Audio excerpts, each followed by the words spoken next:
So my roommate Dave has always been a bit of a DIY enthusiast.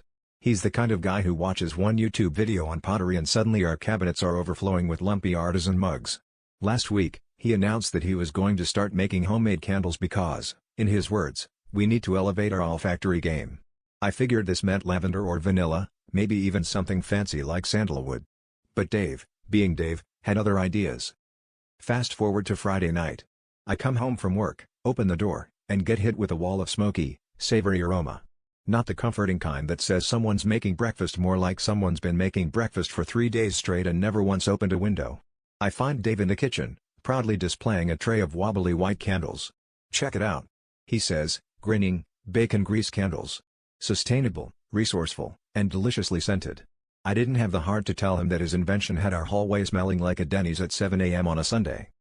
Over the next week, things only got weirder. Every time we lit a candle, neighbors would stop by, noses twitching, asking if we were running a pop-up diner. Our cat started waking us up at 4 a.m., purring and drooling, convinced that a magical bacon fairy was hiding in the couch cushions. Even worse, Dave started experimenting with breakfast blends. One candle was bacon and maple syrup, another was bacon and black coffee. The living room became a shrine to greasy breakfast foods, and I started craving pancakes at all hours.